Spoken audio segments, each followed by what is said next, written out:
And we're live. Welcome back to the Strong Asian Lead podcast. My name is Mas Moria, and today's day 3. It is 7:42 a.m. on July 27th. Excuse me, I have my mouth feels. Let me drink more coffee. Today is another day for podcasting. I really hope this has kind of been helpful. We're going to try to, I'm going to try to do a podcast every morning, just kind of get my thoughts out. And so far it feels good. I kind of just want to. It makes me feel like I need it. It's as much as I should just go out and go for a run for some exercise. If I just do this for a while, maybe I could do it and feel better about it. And, it can be a lot of work. So I hope that this is helpful in ways. And, it's a thing to do. My cat is trying to, what are you doing, buddy? Today we're going to start out with, the power of no. And there's a lot of no's in Hollywood. And there's things you should say no to. There will be a lot of no's said to you. And I've had a lot of no's said to me. But I've also had to say a lot of no's. And so that's the hardest thing about Hollywood is the no. And it's so interesting that way. My cat is getting right into the mic. Want to say something? No? Okay. He said no. But we're going to start out casual. I think that's the structure right now is like casual first and then business later and then our movie of the week. And so today's casual is shopping for food. I don't know about you, or just food, cooking in general. Like, let's forget about like fast food and going out to eat. That's a whole nother topic. But cooking to me is one of my favorite things to do. It's one of those things that I have to do, like thinking about cutting correctly. There's always things to improve. There's, learning about cutting and using a knife correctly and cutting different ways, julienning and going to the side, and cooking is just an art and science. And I think that's what's fun about it for me. I've always loved science, technology, all of that nonsense. It's really great. If there's anything I get to do in my life, if I wasn't doing Hollywood, it would be cooking. It would be a chef somewhere. It would be creating my own thing, my own CPG packaging. I have some ideas. Like I already, if anyone knows me, it's like I have ideas out the galore that you're like, yeah, that would be great. You're like, yeah, that's so smart. Yeah, yes, do it. But I have to say no to that. It's priorities, man.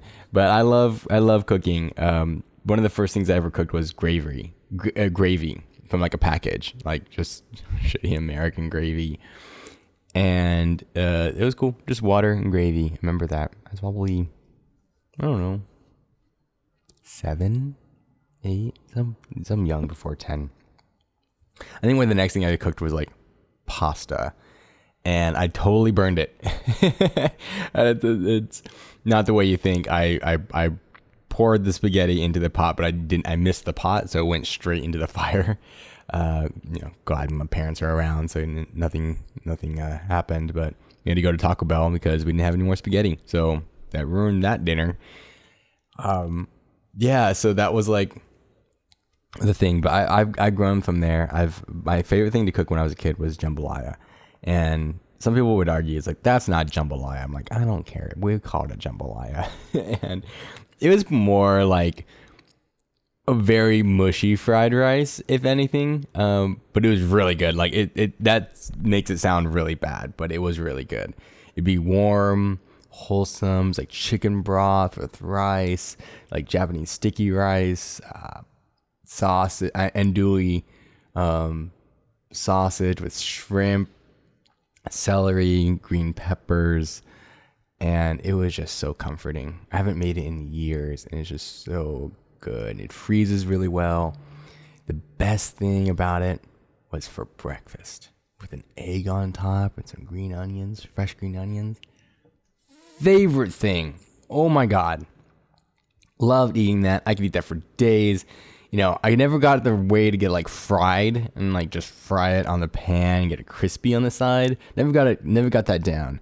But that was my favorite thing. I don't remember where we got that recipe from. Actually, I got it from my aunt, and it was just great. It was one of those things I could just eat all the time. I wish I could make it today. And yeah, I remember the one time that I made it with Spam, because it was like a Spam contest that I tried to do it, and I tried to do it the way I'm cooking the sausage. So the way you cook the sausage in that recipe was to boil the sausage in bits, and it would puff up like a meatball. So good. You could fry it. That's not how we did it. We boiled it, and I tried to boil the Spam. And it just ruined it. It was like the worst thing I'd ever eaten. I'm like, I'm not doing this again.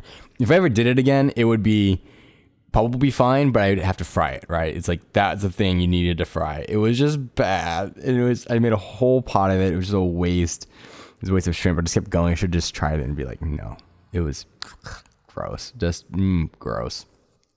And I remember that. But yeah, I do love cooking. And I love going to the grocery store. I don't necessarily love shopping for when I need everything, because it's just like a whole day. It's like, going in there. But I do love going to grocery stores, especially Asian grocery stores. Like, I just find new things all the time. Like, ooh, this is interesting. What is this? Let's try that. And also like, oh, this is my favorite candy as a kid, or things. One of my favorite childhood memories snacks were those little round cookies. They're like baby cookies. I don't know. I know you know what they are. I don't know what they're called, but I know you know what they are. And they're for babies. They're for children, because there's no teeth, and you pop them in your mouth and they just like melt. So delicious. So nice, like honey cookies. So good. Like, if I can just give you some of those, like, here, just try them. You're like, oh yeah, that's good stuff. And it's so soft. I don't know what else you could ever use them for. They just are as they are. And it's just, they're inexpensive. They're probably don't have a lot of calories, and they're just satisfying as a kid. It's so good. So that's one of my favorite things. But I do love, my favorite store to go to, for those of you on like the West Coast, it is 99 Ranch. 99 Ranch is my favorite place to go, because it's so Pan-Asian. They've got everything there, and so just the smells. I remember going as a kid, and it would just be like, I would say it smells like a fish market, but then I'm like, but I like it. I'm that guy. Like, I don't know, maybe it's the Japanese in me. I'm like, it smells like a fisherman's wharf. Yeah. I could be here all day. And it just smelled so good. And it's still my favorite store to go to. Sadly, there's no 99 Ranches like in LA. What up with that? You have to go to like San Gabriel Valley or Diamond Bar, Chino Hills. Maybe if you go to like Laguna or something, you'd find it. But what doesn't piss me off right now, but they opened up a new 99 Ranch 5-minute drive from me, from my old house. And I'm like, if we could have had this the whole time, it would have been amazing. We couldn't have had the whole, because it wasn't there, but that it was just one of those things. It's now one of those things. I'm like, oh, that would have been really cool to have as a kid. And that's where I would shop. I would shop there. Even the closest one was still like 20 minutes away. And even though, growing up like white American, like we'd go to 99 Ranch, but not very often. It's still like a 20-minute drive. And when I went to the pandemic, that's the first place I was going to go. That's the first place I went. I didn't really grow up going in. And then I went to New York. They don't have any of that. They have a small, very small H Mart. You can go to Chinatown and find some of those grocery stores. And like, I remember the one that is like underneath the bridge. But it's not great. It's great. It's good. But I feel like I never got to shop there. because then I get to take it home because it's just so much. But when I go to 99 Ranch, I'm just like, ooh, get everything. Like the shrimp tempura, and it'd be like $15 for 30. That's so cheap. That's amazing. That's my favorite. That's my favorite thing there, because everything else is always like $30 for 30. I'm like, no, I'm not doing that. It's my go-to. But now I have H Mart. I do appreciate H Mart because I never grew up on Korean food. Believe it or not.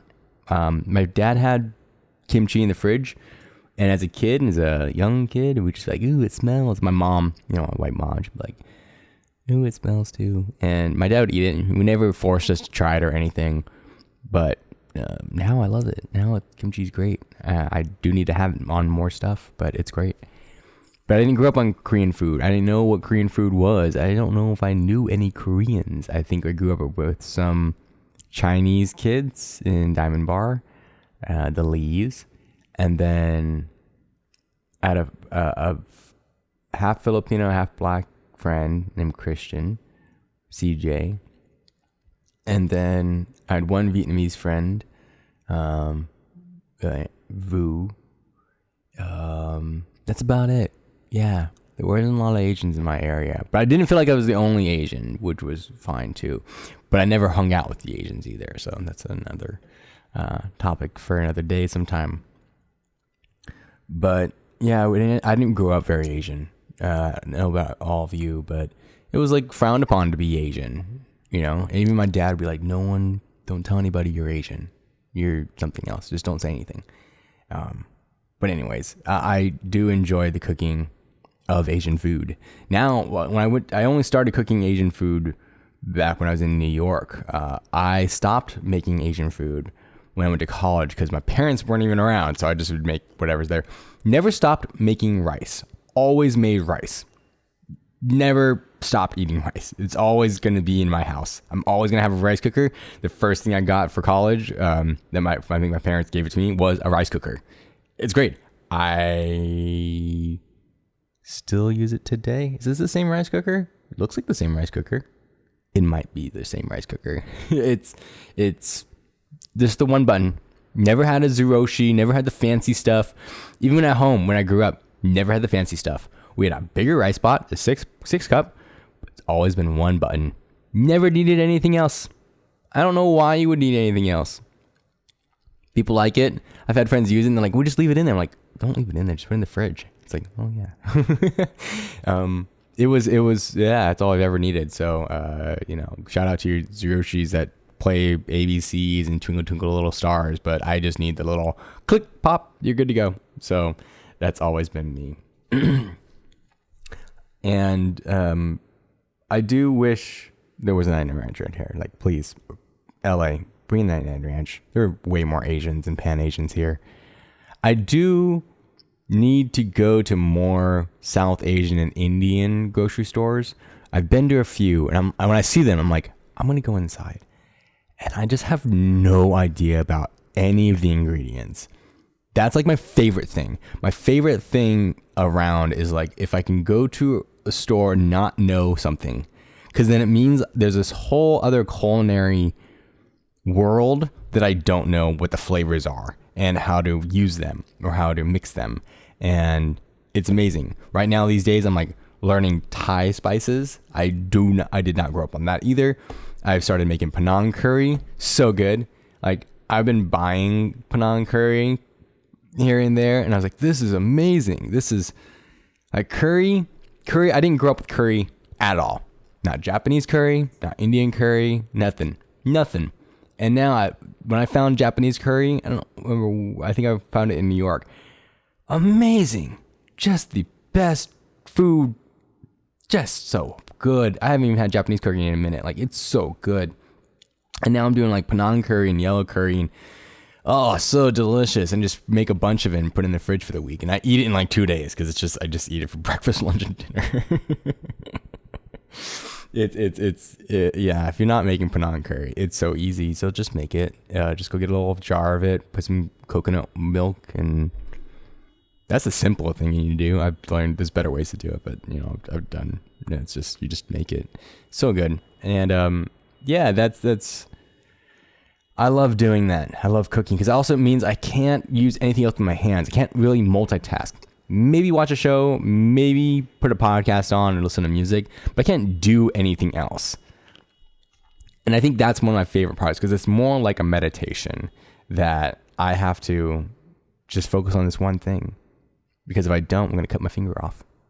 And I get to serve others. So usually I just making food at home by myself. I live by myself. I don't have a partner or anything. So I just do it. But that when I do have a partner or I have friends or I'm cooking with my family, it's one of my favorite things. I just get to serve. And then I don't have to clean the dishes. Like that's my worst thing about cooking is actually cleaning because I just don't want to clean. I end up cleaning the dishes in the morning because I don't want to clean. And that's like the worst part.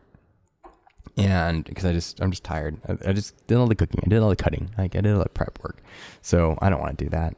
So that's me. Where do I have anything else in the notes? Cooking. Hey, yeah. I don't really do a lot of delivery. I'd rather just cook it than have it delivered because I just want to use the plastic. I don't want to kill the environment. Don't do that. Don't kill the environment. I also brought Japanese food back into our family. I didn't grow up on a lot of Japanese food. Didn't like it as a kid. I started liking sushi for, a little bit later in life. But we didn't grow up on like udon. I grew up on like top ramen, not anything very Japanese. Some miso soup, but not really. We probably had Japanese food like once or twice a year when we were at family dinners with my aunts or something. And that was it. I really enjoy like experimenting too. I know some great recipes. I know how to make mochi, like fresh mochi. If you haven't had mochi soup, I'm so surprised mochi soup isn't really a popular thing because all the Japanese I know mochi soup. But even some people I don't know, like people who are Japanese, they're like, what's mochi soup? I'm like, oh my God. I didn't really grow up on it, but I remember like the few times that I did, and it's so good. And that was the thing I bought during the pandemic. So everybody was making their sourdough breads and all of that. I got a mochi machine. Like my dad has always said, I really want a mochi machine. He grew up on mochi, grilled mochi with a little bit of soy sauce and sugar, like best thing. Even I, as a kid, I can still like remember that flavor. And those of you know, it's magical. It's so gooey. It's so crispy. It's warm and it's like sweet and salty. It's amazing with that little wrapper of nori, like best. And he hadn't had it in years. And you can't find fresh mochi. You can't buy fresh mochi unless you go to like two places, right? Fugetsudo in LA, and then like go to San Francisco. Like those are like the only two places you can like buy like fresh mochi right then and there. You can get packaged ones, like little pucks. They're like yellow and they're like so not what you want. It's so weird. It's not the thing. So I bought the mochi maker, and when I knew it was coming in, I bought it. My dad said he never would on get it because it only does one thing, and it's a new mochi maker is like $400. It only does one thing. He's like, why would I get that? It's just a waste of space. I'm not going to use it. I'm going to use it like once a year. And I looked it up. I found one on eBay. It was a little used. It's vintage. It was $175. I was like, done. Bought it. Go. And when I had him open the package, like, Dad, I got you something. I got us something. Let's do it. And I had him open it. And he was so happy. He was like, oh, yeah.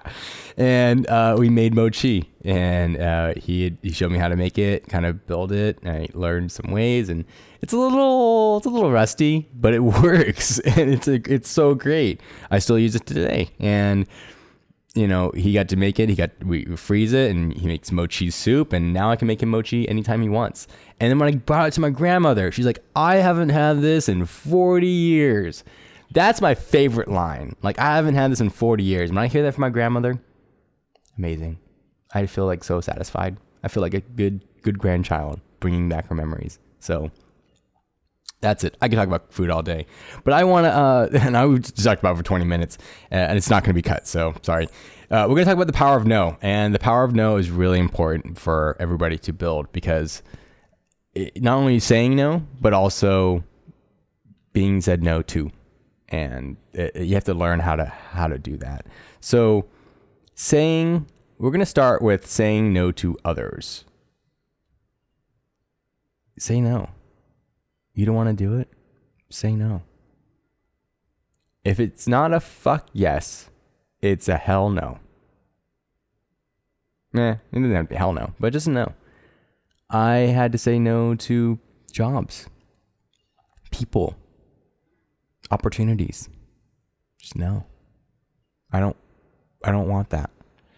And I talked about this time that I had to say no to this job. I was working somewhere. I had to quit. That's a no to, right? I had to quit something. They weren't paying me. It's called City Drive Films. I don't think they're around anymore, but fuck them anyways, because they stopped paying me for like months. They said they were low on money, and they just stopped paying me. I was an assistant editor in Times Square, and I was working extra hard. I showed up every day. It was me and I was an assistant editor, and the editor. We both got hired at the same time. That editor, pretty lazy, not hardworking, but my boss would catch him taking a nap because his head hurt or whatever, and I'd be working still and show up on time. And he got fired. Yeah. Shout out to you, dude. Try to get in contact when I get back, but when I got back to LA, but we never did. And, whatever. I stayed on for the next months and months. Probably was there for 10 months or so. And they just stopped paying me. They give me like a loyalty check, like $1,000. I'm like, I was making $1,000 a week, and now you're giving me $1,000 a month? If that? That's not my rent. That's not sustainable. And that's why I had to leave that job. But also Alicia Keys' studio was hiring me to be a photographer. I'm going to leave. You put me in touch with Alicia Keys' studio. They're hiring me because they saw how much I worked, and they're going to pay me and give me a boost in payment. I can't say no to that. So I left. And I said no. And it was really stressful. It was very stressful. I've never had to leave a job for a reason. I left Starbucks because I wanted to go to New York, and I was graduating college. But I never had to quit a job.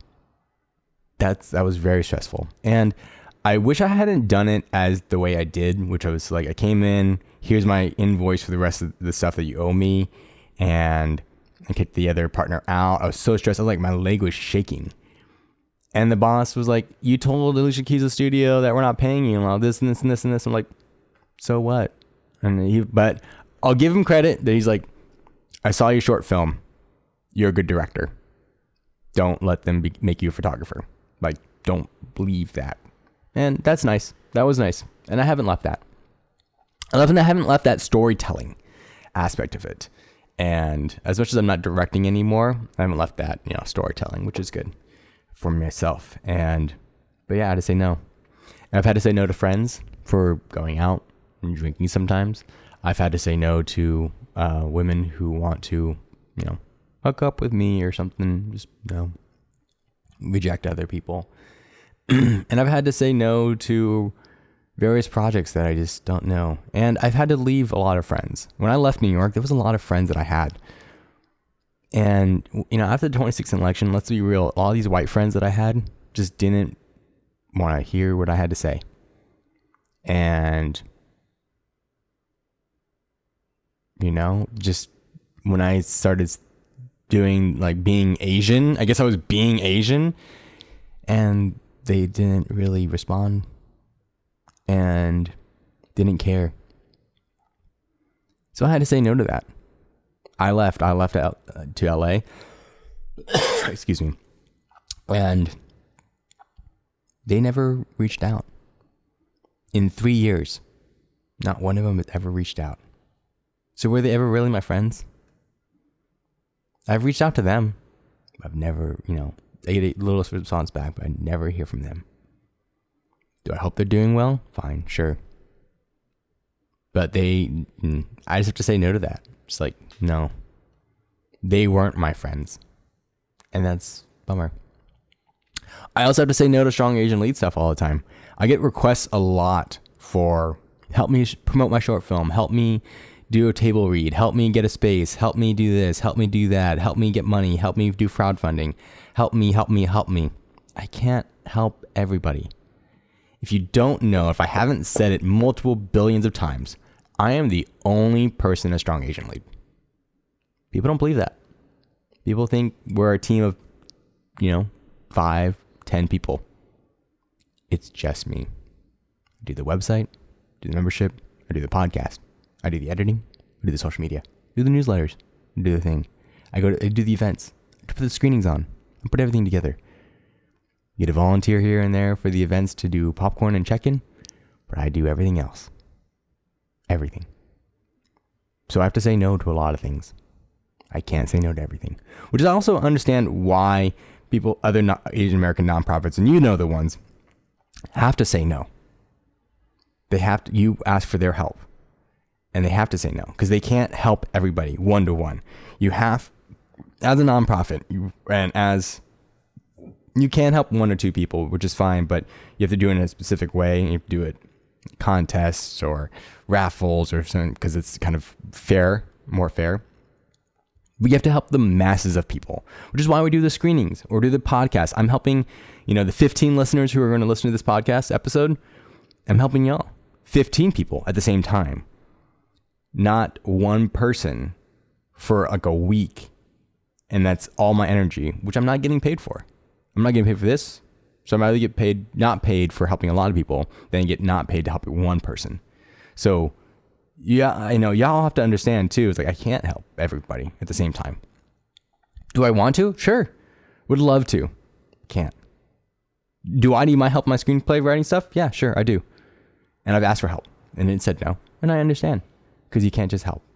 And I hope you understand that too, that if I asked you for help, you're probably going to say no.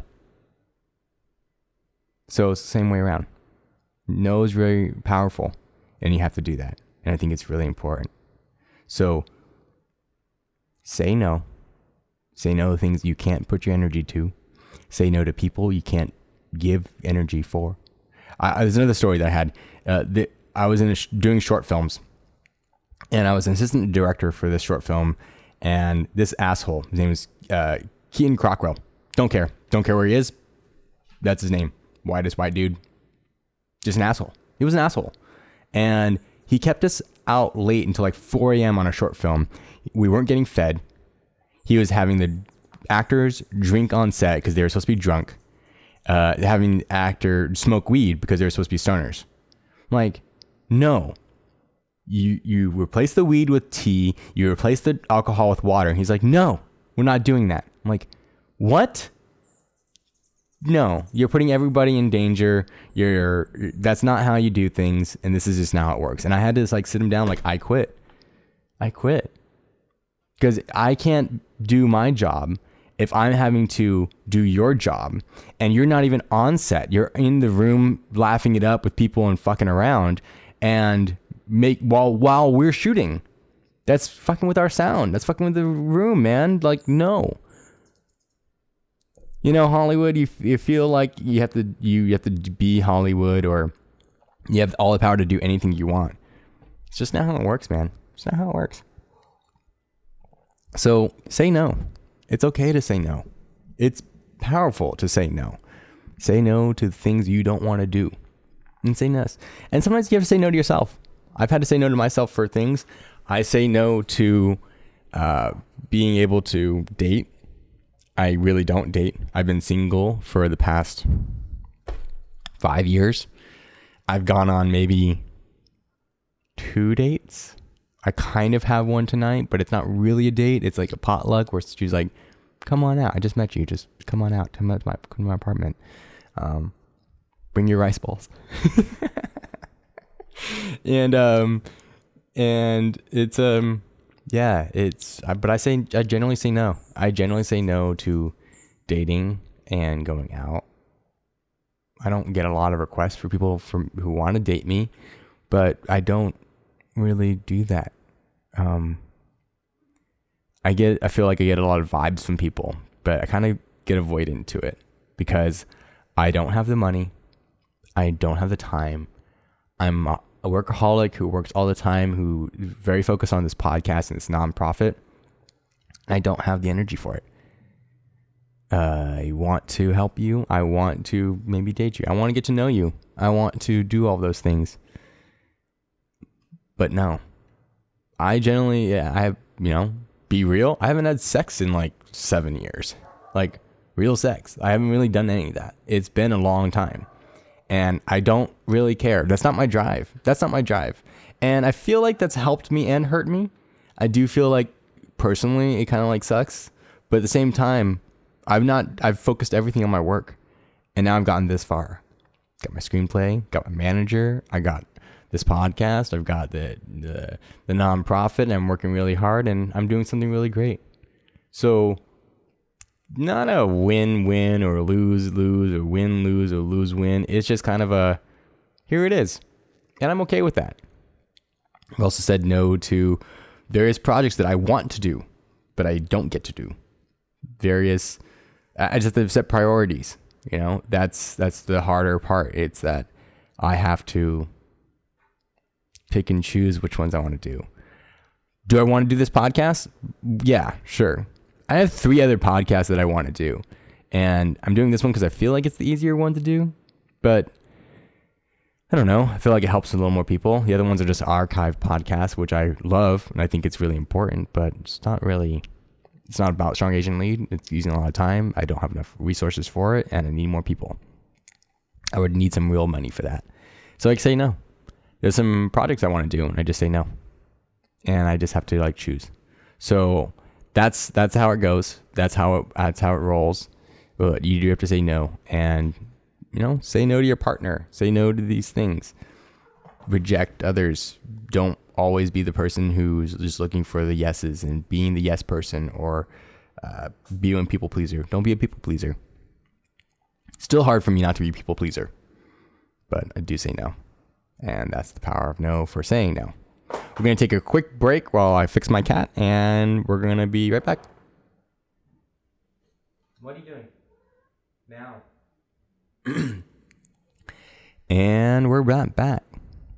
And we're back. So now we're going to talk about receiving no's, because there's a lot of no's in Hollywood, a lot of no's in life, and you got to know how to take them. So if you're getting a lot of no's around everything, I guess, it's going to be a lot of no's, and you have to know how to take them like a champ, because if you don't, you're going to hurt yourself, because you're going to expect yeses and you're just going to get no's. The best way to get a yes is to not expect a yes. It's to just be chill.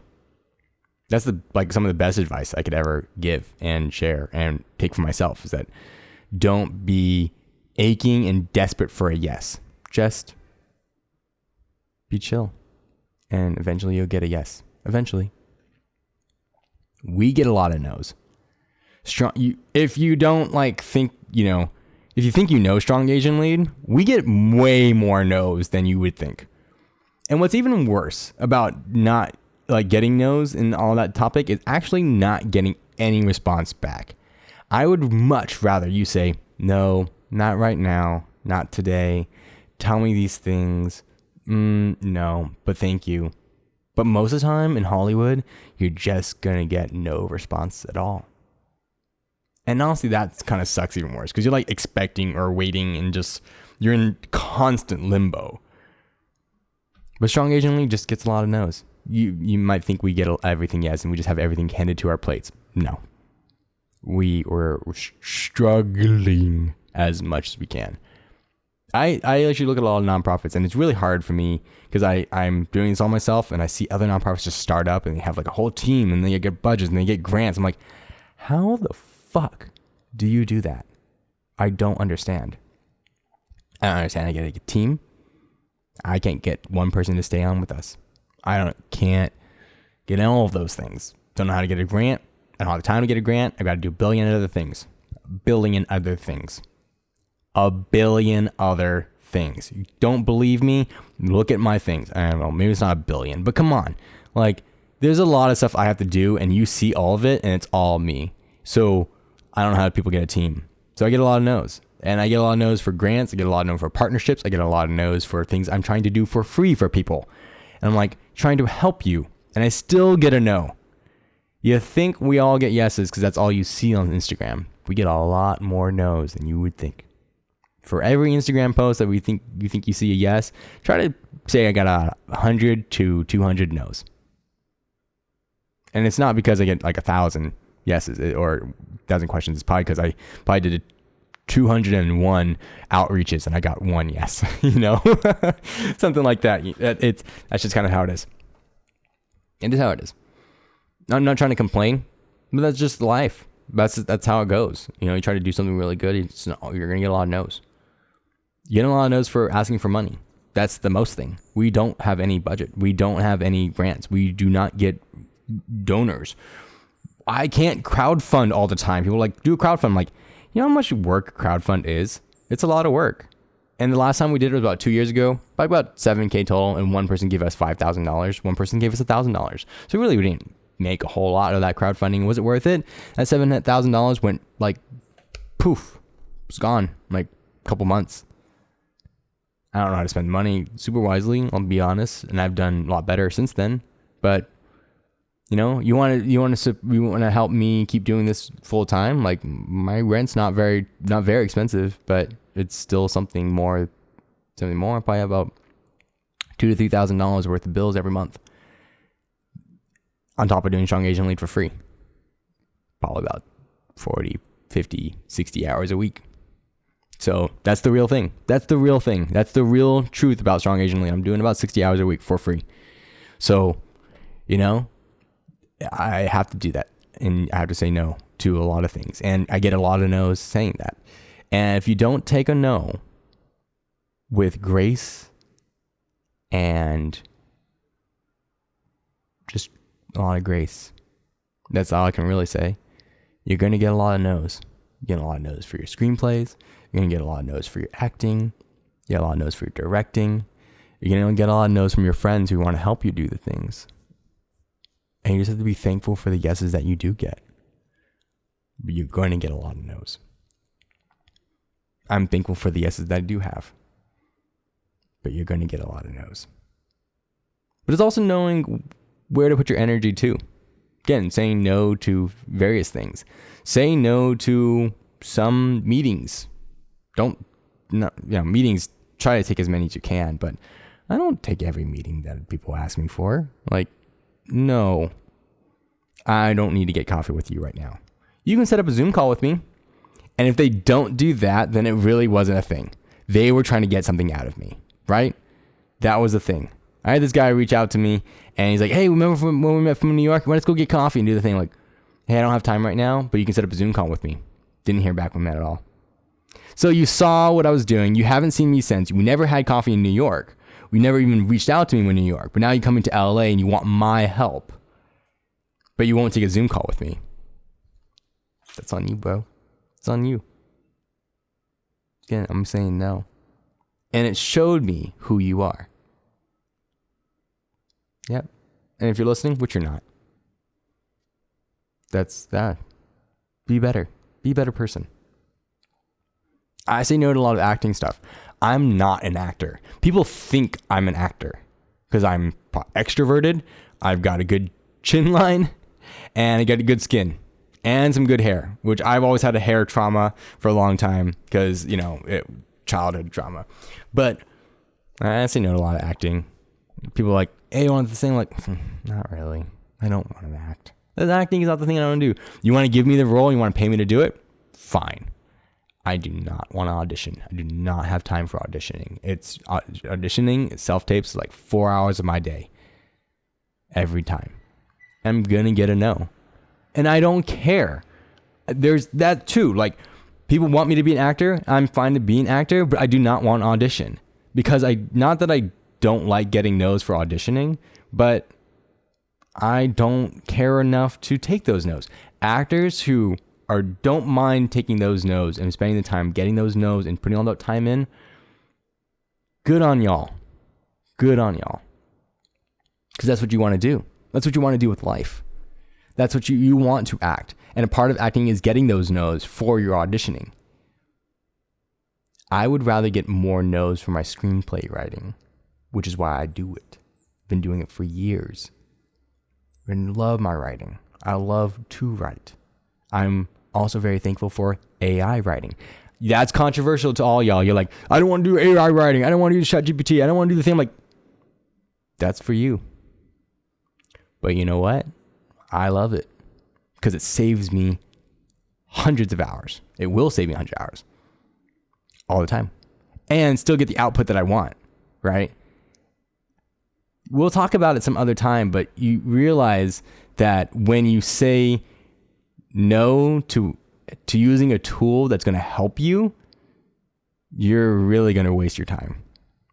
And that's fine. I bet you from a year to 2 years from now, the best writers will be using AI to help them write. Because it's not about AI, write me a screenplay.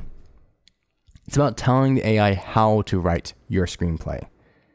I always say, like, we won't need to know you will need to know the formatting of screenplay writing, but you won't need to spend the time to write in the screenplay format. We will then become better storytellers, not screenwriters. There's a difference. That's why you have like story by and written by, screenplay by. They're two different things. You can have the story by someone and then a screenplay by someone. So what if you said the story by Mas Maria, but then you said screenplay by ChatGPT? Sure. Pretty much. Not really. At the end of the day, if you actually try it, most people who are so against it haven't even tried it. Haven't really tried it. Like, how do you do that? I'm like, oh my God, you haven't even tried it. Just try it. You're saying no to yourself. Don't do that. Not for these things. But if you want to, go ahead. But I will tell you that I'm going to guess I'll probably work faster than you. I don't care. And with more ease. More ease. And those who are willing to try it, test it out, and give thought to it, and practice with it, will get better. I've been using AI generative language models since it started, since ChatGPT came out in November 2022. When I first heard it, like, done. I'm going to try it. Oh, amazing. Never looked back. Not afraid of it. People who are afraid of it are afraid of life. Not really, but I'm just saying, like, you're afraid of change. You're afraid of change, and that's not cool. So, but you're gonna get a lot of no's. I'm getting a lot of no's. People are like, no, I don't want to use AI. I'm like, okay, that's fine. Chill, man. Chill out. Don't get so angry about it, because I am. And don't knock me. You'll think I'm a worse screenwriter. Like, okay, bet you $1 million I'll go faster than you. Bet you $1 million I'll work harder. I'll be more creative. I don't have to think about it. Bet. Let's go. Take you outside. Catch me outside, yo. Catch me outside. That's how it'll be. That's fine. The AI and screenwriting, okay, we'll skip past that anyways, because that's a whole other topic. And go for the strikes. Go out and picket. I usually go out every Thursday to Netflix because I have an office at Memerson and it's right there. So I'm going to go out every day, every Thursday. That's the plan, at least once a week. Someone said, like, make sure you have strong Asian lead days. I'm like, we are going to have one, but not right now. I have to do a billion other things. Calm down. You want a strong Asian lead day? You do it. You do it. You put the graphic out. You do the Instagram post. You do that. I have to say no. Not because I don't want to, because I have to spend my time in other ways. You do it. No. So, relax, man. Strong Asian lead. I got a lot of stuff to do, and I don't get paid for any of it. I have to do it for life. So, no. And that's fine. And relax. I'm going to tell no to you. Don't get pissed off. You get pissed off. Don't get pissed off. Just because I said no, don't get pissed off. You're going to get a lot of no's. If you get pissed off in LA for getting no's, you're going to have a really hard time. You know, patience for LA, you're going to have a really hard time. No. That's about it. I have to kind of like start to, I'm really trying to get into like a really good habit of like cutting things off a little earlier. We have been going on for the hour, and so we still have our last segment to do. But, you know, say no. It's okay to say no. And be okay with getting no's. It's just a part of Hollywood. It's a part of life. You're going to get a lot of job opportunities and try to go out for a lot of jobs. You know, I've never been a part of a mentorship program or a fellowship program or won any contests. In my early days, I got very few film festivals. Not for my films, just films I produced, but not for my films. Films I've edited, but not for my films. There's a lot of no's. I talked to one of the program coordinators for the half initiatives. Good people. Sounds like a great program. Ryan Murphy's program. I finally looked at all their previous people. A lot of Asians. So I'm about it. Go sign up for them. I think their applications for the PA program and the director shadowing program start in like January, February. So go check them out. And she was like, oh, I'm sure you've been a part of it. And I told her, I have not been a part of one. She was so surprised. And I think people are very surprised because I come off very smart. I am very smart. What I'm doing is very smart. And they're like, what? You've never been a part of a program or anything? No. No one's ever accepted me into a program. So I've gotten a lot of no's. Never won a screenplay contest or a screenplay fellowship. Finalist, but not a winning. But I got a manager. So I don't really apply anymore because the whole point of getting into a fellowship or mentorship program is to get a manager or to have a meeting with a manager. You would maybe get a meeting with a manager, but they might not take you. So a lot of people who get into these fellowships who are given the yes. And then the whole point is that they get a meeting with a manager or a meeting with somebody. And they actually still don't end up with anything. She even told me that. She's like, people take those meetings, but then they don't actually end up working with them. So not what the point is. You learn a lot, but I can't really do anything about that. But I got my manager anyways. So that's why I want to teach people how to do that. Like, I want to teach you how I got my manager, why I got my manager, how to position yourself to get a manager.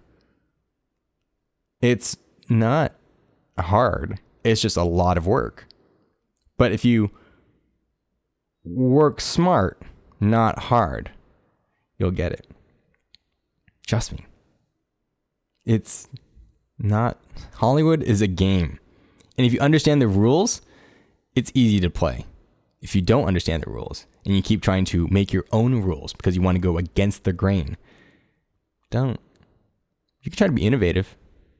But if you play the game, it's fun. I'm not afraid of Hollywood. I know I'm going to make it in Hollywood. That's not my fear.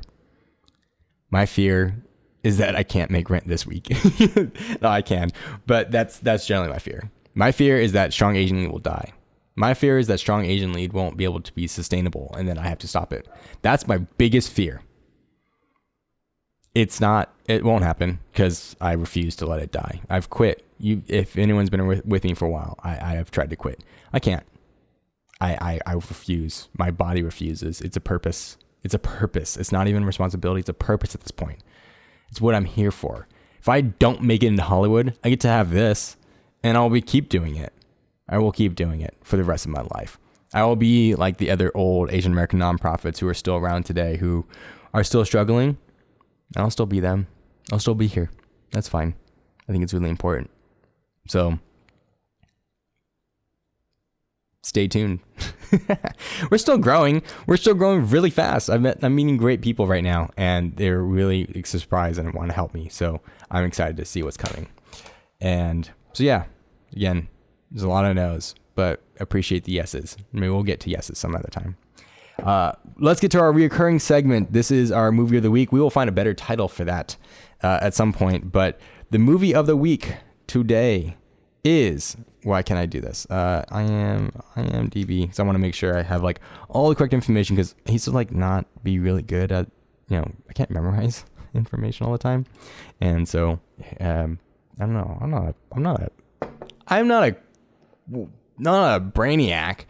I just know a lot of things, but I can't memorize everything. I am not the photographic memory. So today's highlight movie of the week is Three Ninjas. Hey. Grandpa, where'd you get that ugly mask? This mask my father gave to me on my day of names, and I will continue this tradition with you. The day of names? We've already got names, Grandpa. Ah, you may have family names, but not ninja names. All right. Samuel. Sir. From this day forward until forever, you shall be known as Rocky, because you are strong, solid, and cool as granite rock. Awesome. Yes. Jeffrey. Ah, you are fast and free, spirit of the young wild horse. You shall be known as Colt. Colt? That's cool.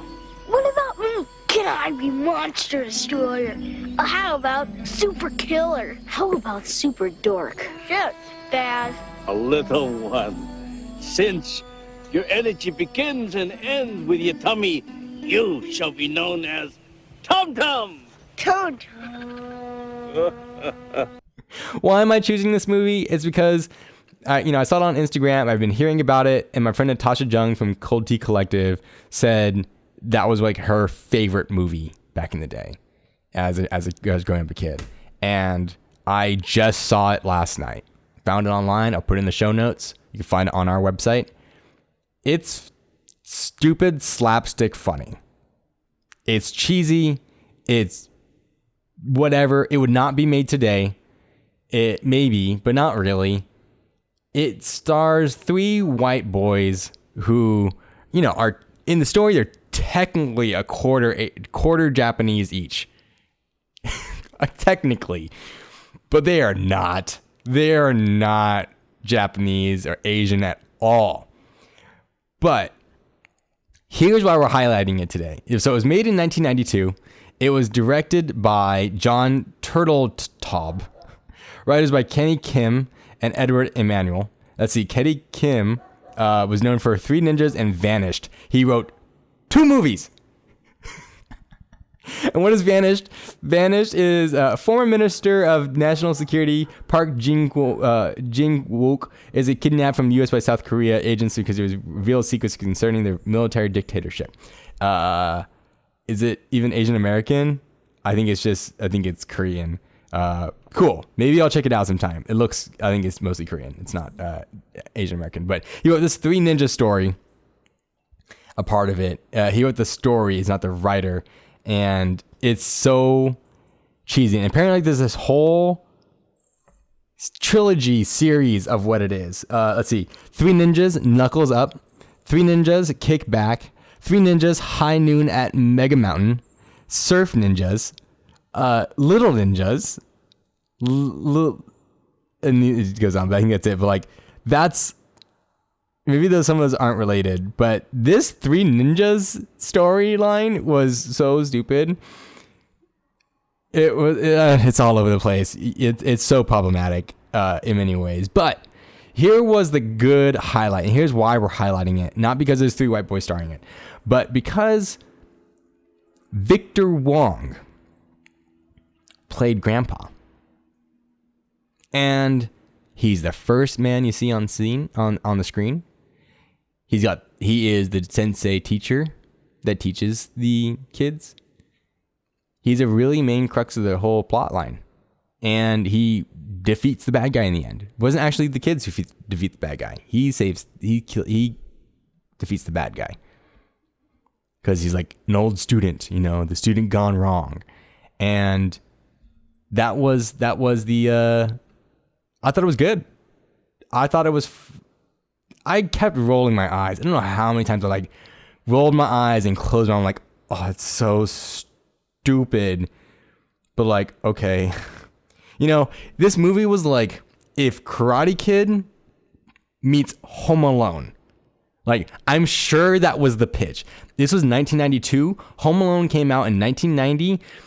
Karate Kid 1988. Like, Karate Kid 2 was 1980, I think, if I'm correctly. And there were only like 3 real Asians in this whole movie. Victor Wong, Tansen Chou, Chou. He played the store owner. He had no lines at all. And one of the favorites that was kind of here in this this cast, and where is his name? Where is it? He's not. Oh, man, and I can't remember his name right now.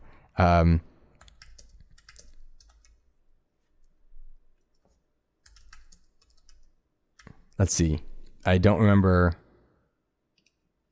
Okay, there he is. His Harold Sakata.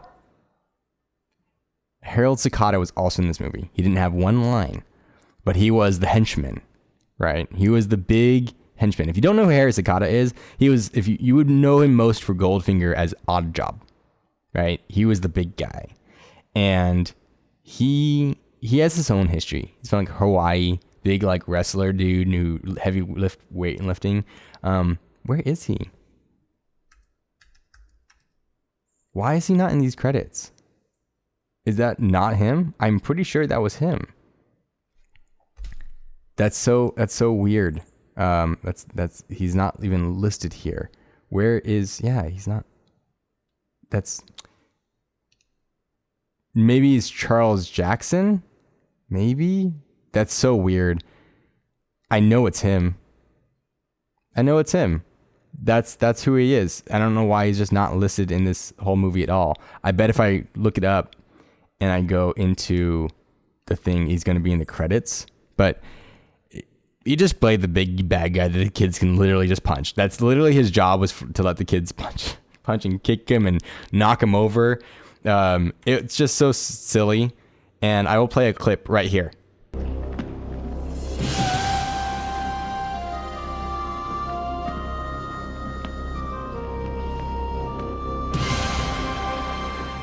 The eyes, boys! Light up the eyes! Let's light this dude up! Yeah! Yeah!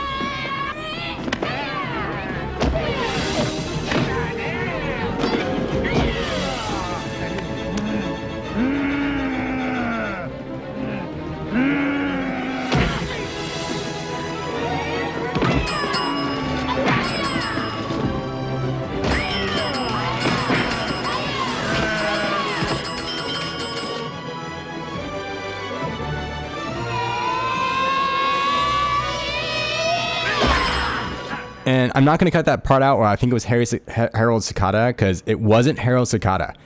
I looked it up right now. It's Professor Charles Tanaka.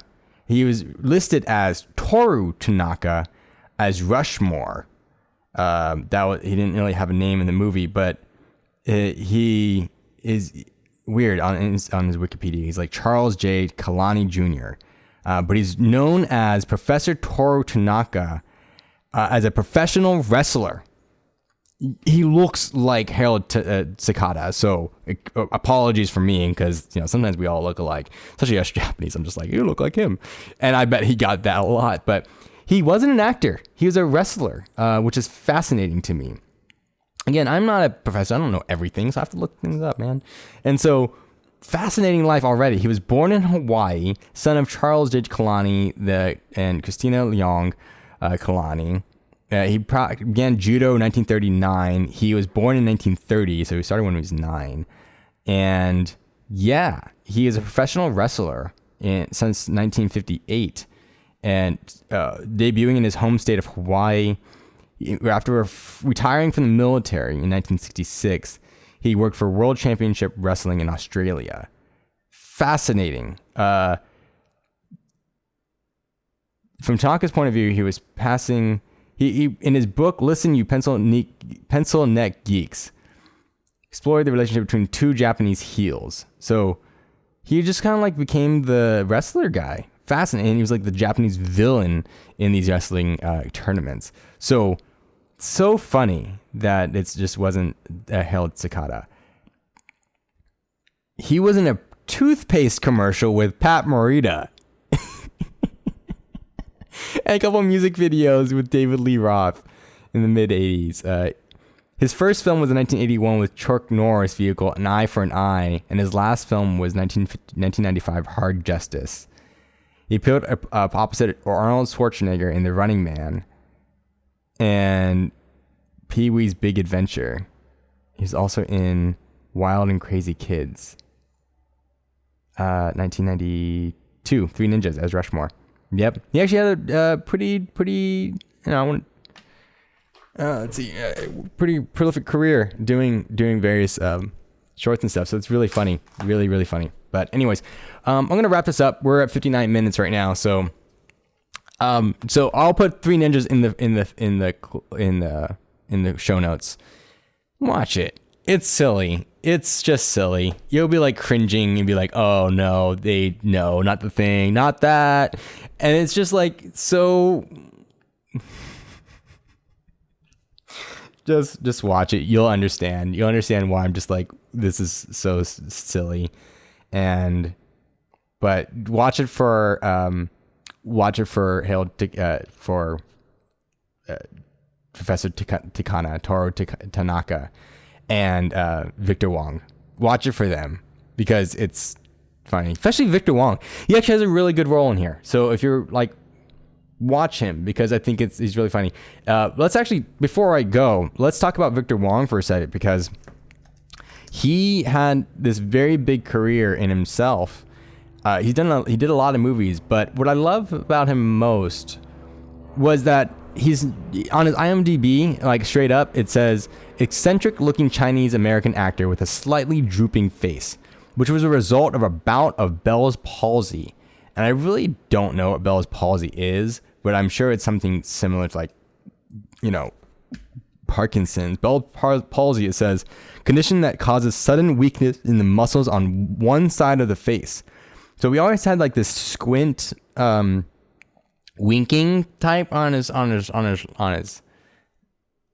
eye, his left eye, and yeah, and I think that's amazing for me, just because like you could be this guy who doesn't really have the thing, and technically is it a disability? I don't. It's a disease, and he still made it. He still did work. He was born in 1927, and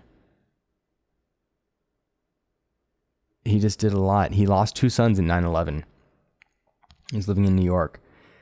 Survived multiple strokes, deprived himself of need of sleep when riveting the TV set for nearly 2 days. He passed away the late evening of September 12th, 2001, of heart failure. Whoa.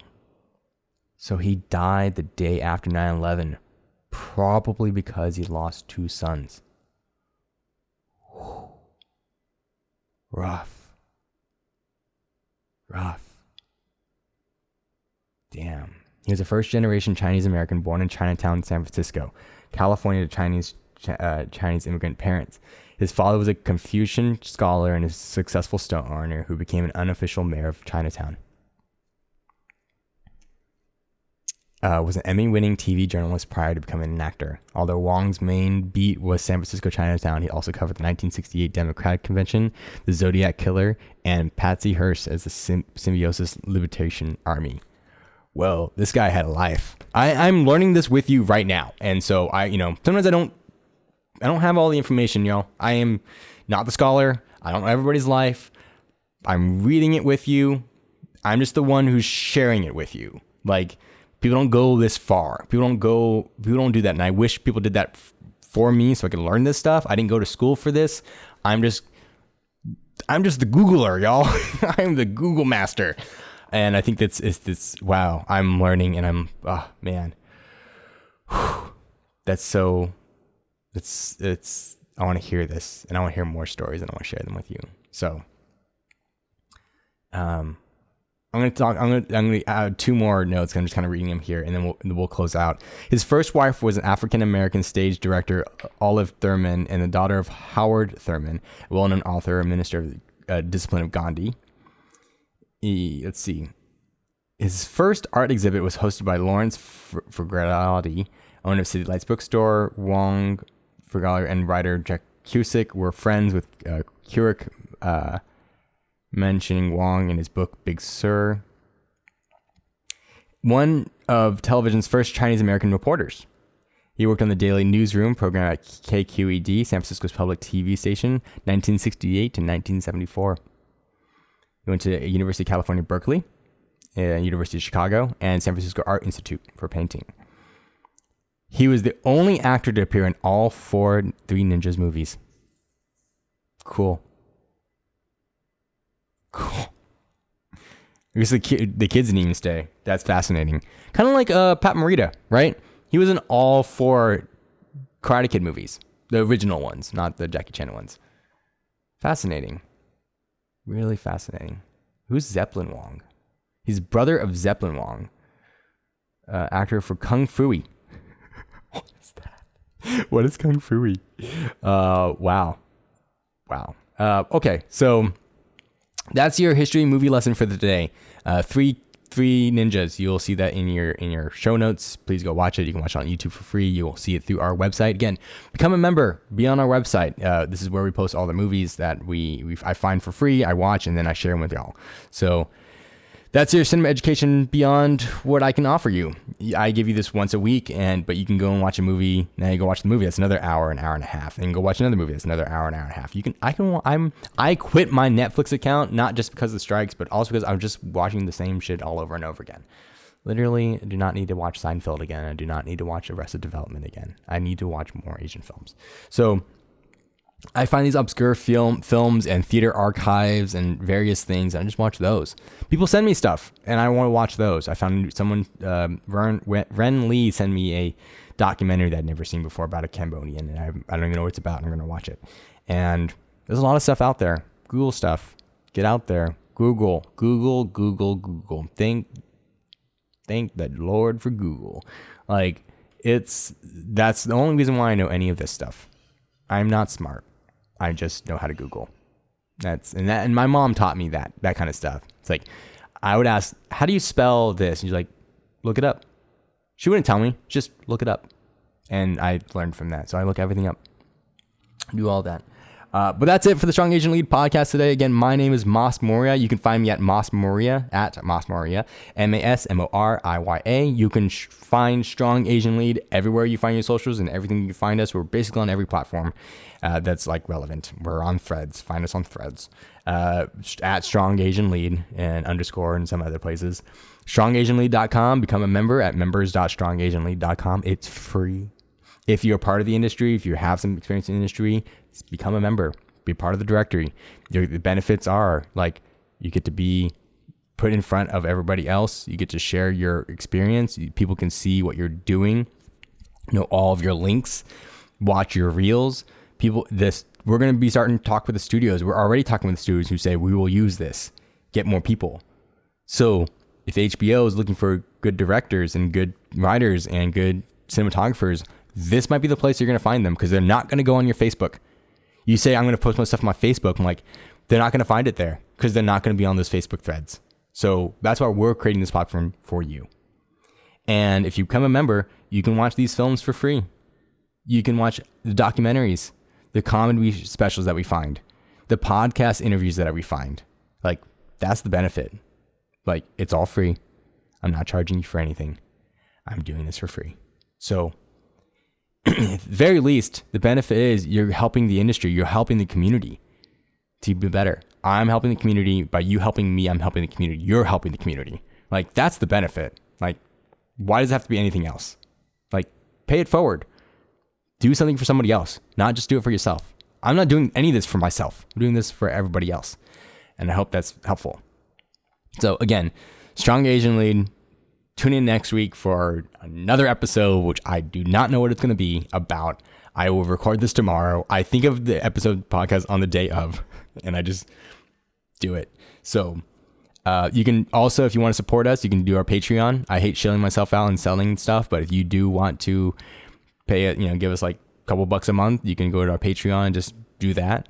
Or if you want to Venmo me to Strong Asian Lead, fine. Great.